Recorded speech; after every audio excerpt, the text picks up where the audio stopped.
Hello guys, মই আজি তিনচুকীয়া আহিছিলোঁ। তাৰপৰা তিনচুকীয়া আহোঁতে মোৰ বাইক চলাই আহি আছিলোঁ। আহি থাকোঁতে মানে অলপ পানী পিয়াহ লাগিলে। তাৰপিছত পানী পিয়াহ মই ভাবিলোঁ এখন দোকানত মই পানী বটল লওঁ। তো মই পানী বটল ল'ব যাওঁতে আজি মানে এটা নতুন পানী বটল দেখিলোঁ। একচুৱেলি মই ভিডিঅ'টো সেইটো কাৰণে বনালোঁ, কিন্তু কাৰণ কেলৈ পানী বটলটোতো সাধাৰণ বস্তু, কিন্তু ভিডিঅ'টো বনোৱাৰ কাৰণ হৈ গ'ল মই এটা নতুন পানী বটল দেখিলোঁ। মই পানী বটল আপোনাক দেখাইছোঁ, এইটো চাওক, ইণ্ডিপেণ্ডেঞ্চ মিনাৰেল ৱাটাৰ বুলি।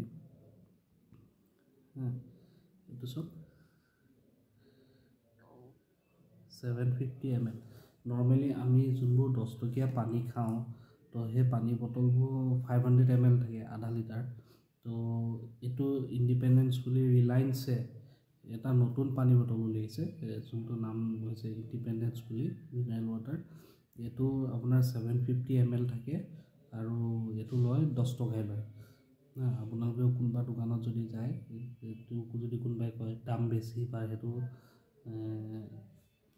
নিদিব, কাৰণ ইয়াত আপোনাৰ 15 টকা লিখা থাকে, কিন্তু লয় এইটো 10 টকা।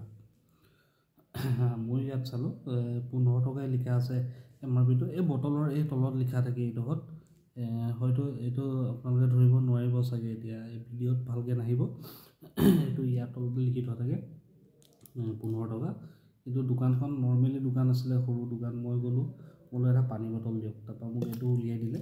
উলিয়াই দিয়াৰ পিছত মই সুধিলোঁ কেইটকা হ'ল, 10 টকাই মোৰ পৰা লৈছে। ঠিক আছে, তো এইটো ঠিকেই আছে ন। এনেই আমি হাফ লিটাৰ পানী পাওঁ 10 টকাত, 500 ml, এতিয়া 750 ml পাইছোঁ।